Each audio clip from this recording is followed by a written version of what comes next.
precision to the text and how well you are executing everything that's in the score. And I think you are really in the right direction of making this piece sound wonderful.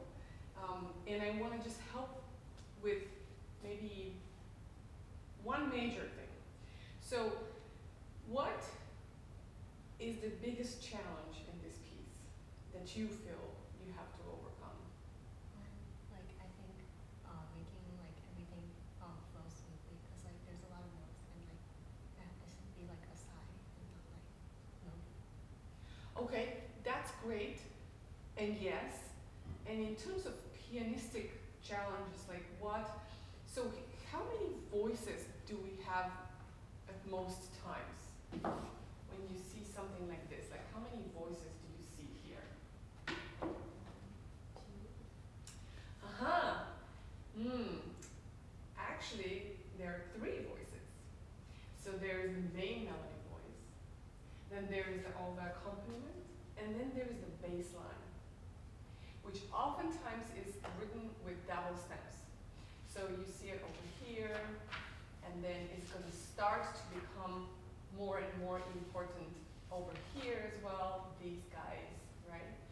So Liszt, a phenomenal pianist, he was also a great symphonic writer. So when we play something like this, we can actually hear a bigger scope instrument like the orchestra and try to open up our ears for those kind of levels of sound. One of my favorite pianists is Horowitz, and he was a master at layering like that. You know, where the melody would be very beautifully heard, and then you have the bass line, which is a little bit seconds to the melody, and then you have these like middle voices, which are very difficult to play very softly, but we have to try. So as an overall, I think you can keep working on bringing out that melody to pop a little bit more over your textures. And then occasionally you can use your bass to guide that line that you're looking for, that you're saying, you know, I want a bigger sweep, not so noty. The bass line can help you guide to the most important, like, pivotal moments, and then you can rest on those. So how do we do those layers of sound?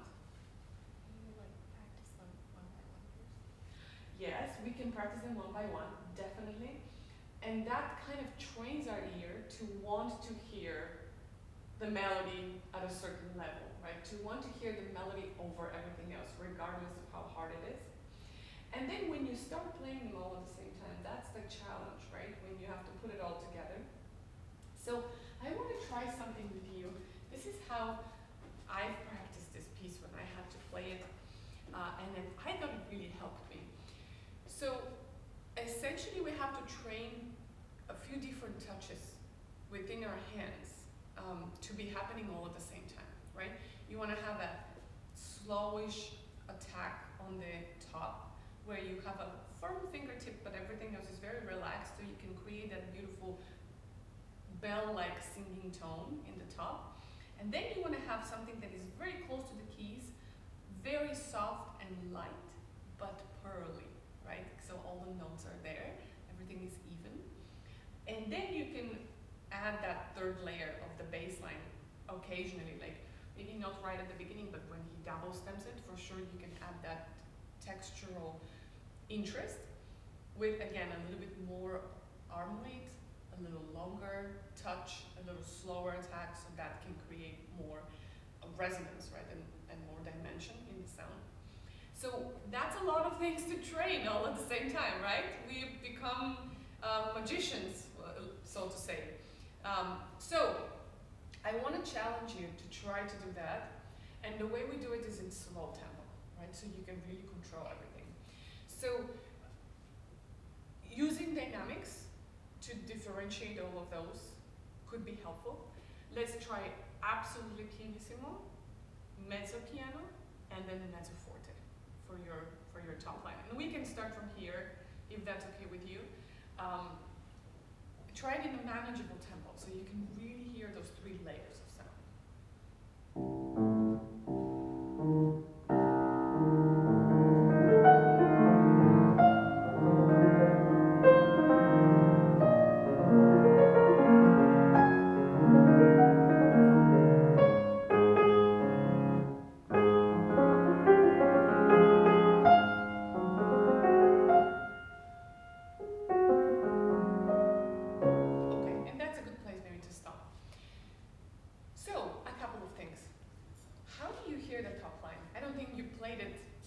in your performance just the way you played it now. There was a different direction. Where does the phrase go to? To this one?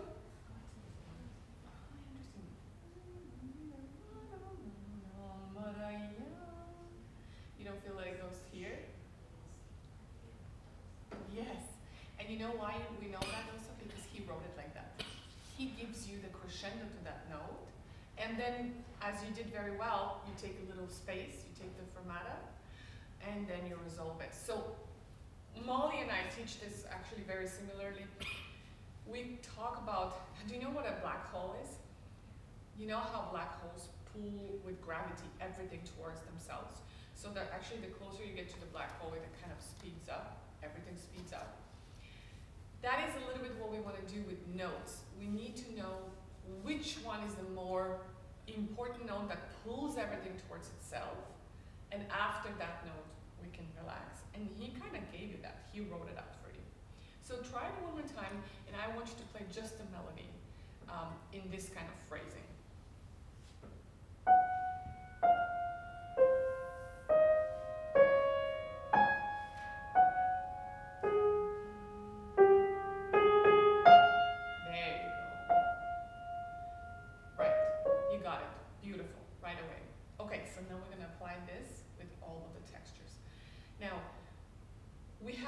Movement. In order to be able to control this top, you need to get there. Oh, this is interesting. This is opposite. The music stand is reversed. You need to get there early so you can really control that sound. Right? If you don't get there early and you just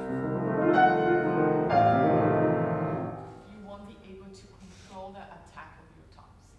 So we have to move and be on top of the key soon enough so that you can really choose the kind of color you want on the top.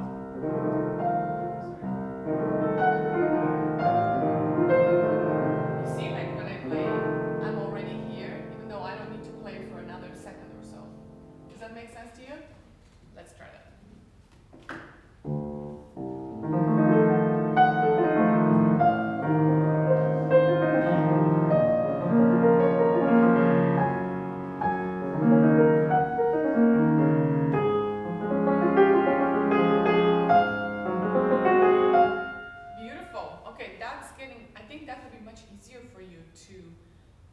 Bring out that melodic line. If you economize movement, and once you're free with one hand, go on top of the melody note that you need to play.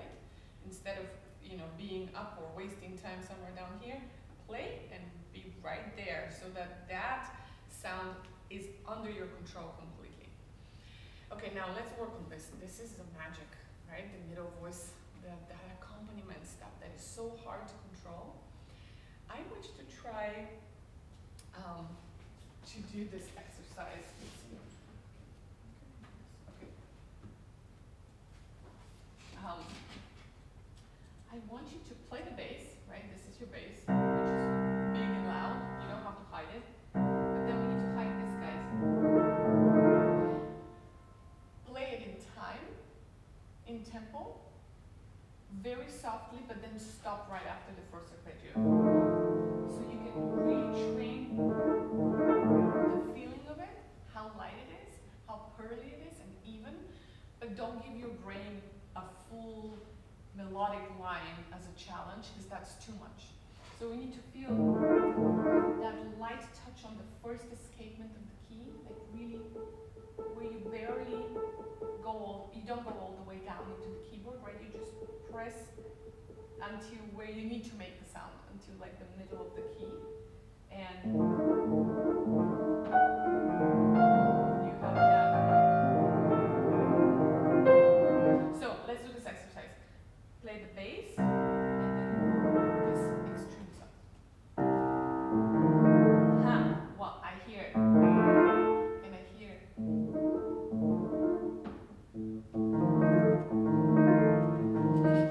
So, let me show you. This is the touch. It's very light. It's like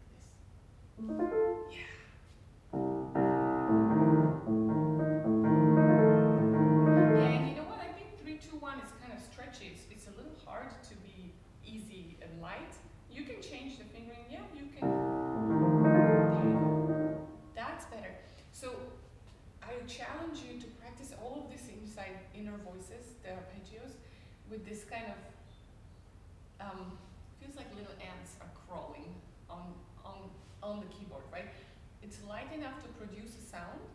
We don't want it to be super, that soft that you can't hear it, right? You have to hear all the notes being very even, but it's very light, and it disconnects any tension from your body. There's no stress in here until you go to the melodic note, which is where you do this kind of touch. It's a little bit more arm weight and more sound.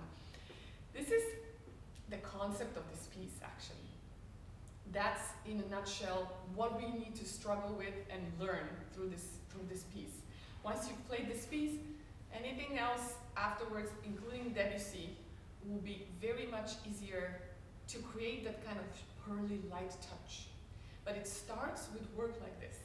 So you start slowly, you give yourself small chunks to practice all the 3 different touches at the same time. And you can do it with little breaks in between. Like I said, play the bass and this 5 or 7 notes, and then stop before you touch the first note of the melody. So you can really distinguish all the different levels that you are, as a pianist, you need to do in this piece. So that's an overall. It's not a one-day task, so keep working on it and keep thinking about whether you're hearing those different layers. My teachers used to say, you have to train the ear first to want to hear that. And sometimes, even if you're doing the wrong techniques, you will still play it well despite the technique, because your ear is looking for that. So let's train the ear for the different layers of sound, and then let's train the technique physically with those little touches, the different touches that I was telling you, separately from the ear. And then when you combine the two, you will be golden.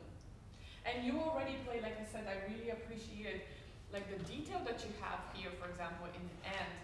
That was really beautifully played with the bringing out that voice. That was really beautifully executed.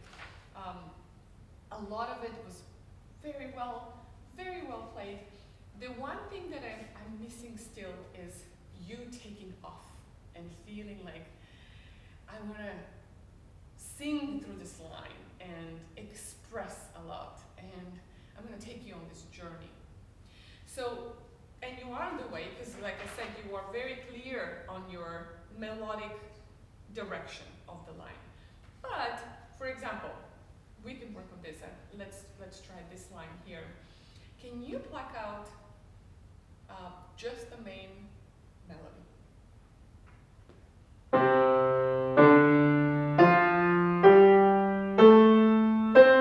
Okay, great. That's the first phrase. Now, can you play it like you mean it?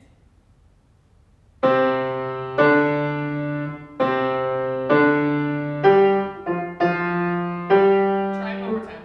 Try it again.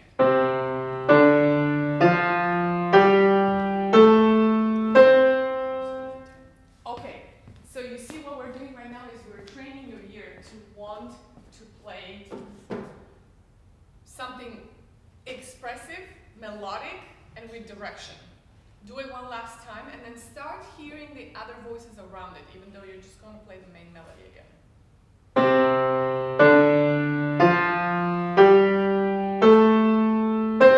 Yeah? Okay, great. Can you add everything else now?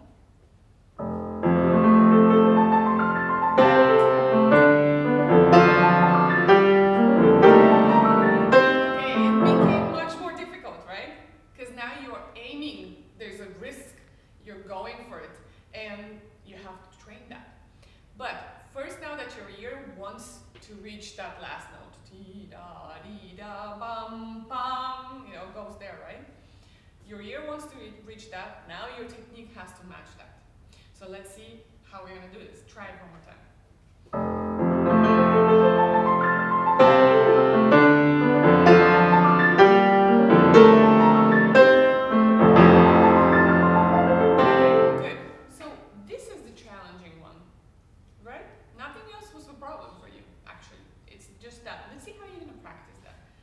I'm sure you've practiced it already, right? What are some ways of practicing for this jump? I feel like I just put my hand like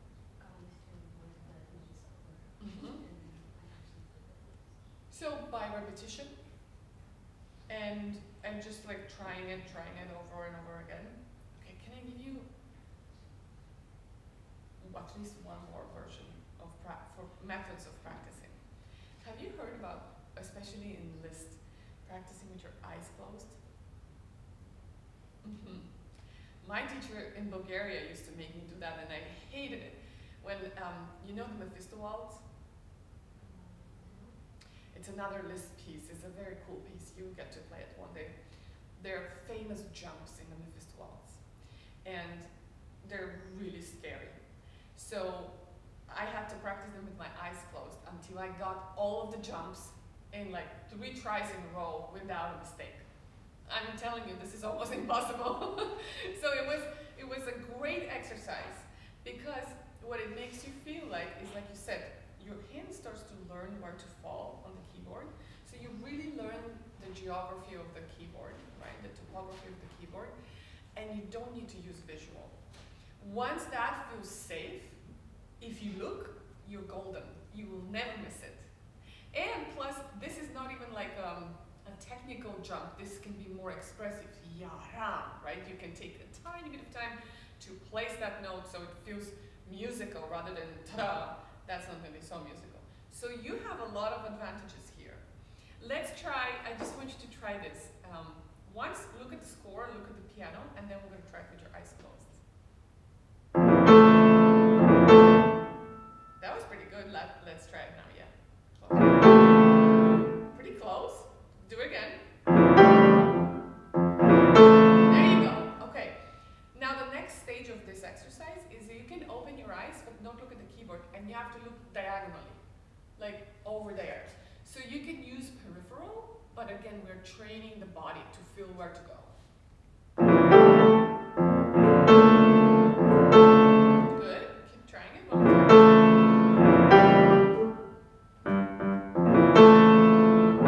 There you go. Okay, you got it a few times in a row. Now you can open your eyes, look at the keyboard, and play it again.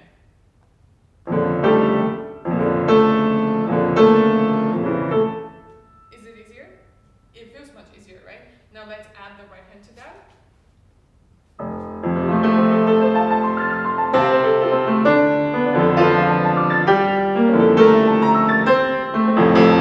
There you go. Now that felt already much more facile, right? Easy for you. This way. Please practice it like that. You're great. You're almost there. Feel like all of these passages have to go to the advantage of the music, right? So your biggest guiding post should be, what is my phrase? Where is my black hole? Where is it tugging me to? Like, where am I going? And then phrase like that so you don't feel notey, like you said, right? Phrase your main melody first, and then add everything else to the service of that. Sometimes it will feel more challenging physically, like we just discovered, and you just target those little spots and iron them out, right, and clean them up. But you need to know the overall idea of where you're going first, so in order for everything else to serve you. Yeah? Tell me, this was beautiful. That was really great. Here, I would feel again like I needed more melody notes, right? I needed it to sing more. Think of this, I know it's liszt, but I would think of it as Chopin, like a Chopin nocturne, right? How would we ring those top lines in Chopin? And remember, he gave you a dot over a slur, so that for me is always not a staccato sound, it's a sound that looks for resonance, right? So a little bit like little bells, chimes, like little resonant pockets on each note. So they always ring and create a beautiful line. And again, over your accompaniment. So if you are going to play very softly, that means your accompaniment has to be 3 levels down. So, challenge. What are some passages or some musical things that you have as a question that we can cover in the last 3 minutes of this class?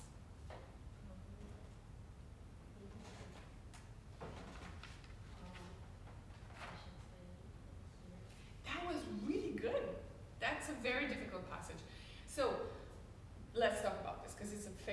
spot. What do you think this is? What do you imagine in this moment? I think like kind of like a storm, like this one is like the loudest, and then it lengthens the skin, so this is like softer. Okay. So it is so.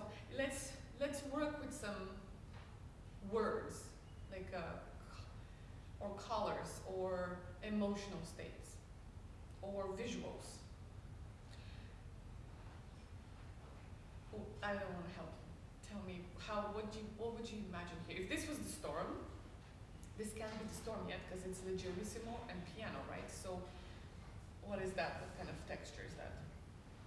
It's like kind of confused. Is it a little confused? Do you feel like, have you seen like a drop fall in a pool of water and the ripples? Do you feel like this is like a ripple from the storm, but far away now, like distant? It can be like an afterthought. I feel that these are like really thin scarves, like really thin sheets of cloth that you can see through, right? And they're very flexible in the wind. They're very beautiful. And so we don't need to work too hard with the fingers there. Which you did very well, which was very even and light. But if you imagine more of that sheer light texture in the wind and get that sound to match, that's all we need to do. Let me hear it one more time. Let's play from here.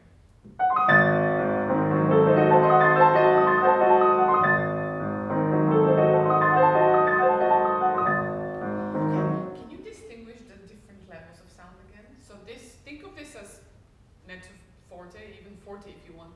These have to be pianissimo.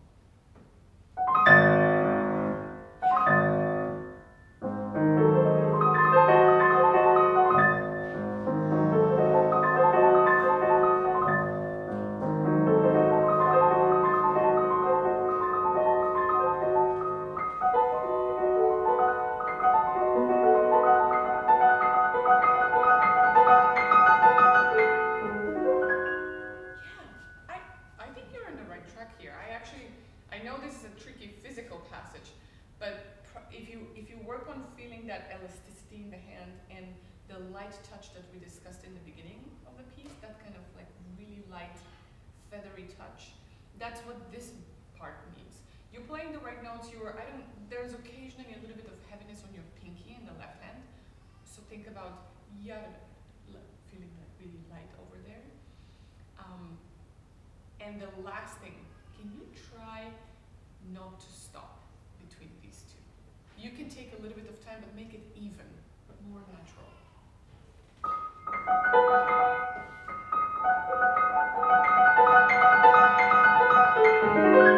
Yes, that's great. Yeah, that makes much more musical sense, and it's organic and it flows. It's less notey.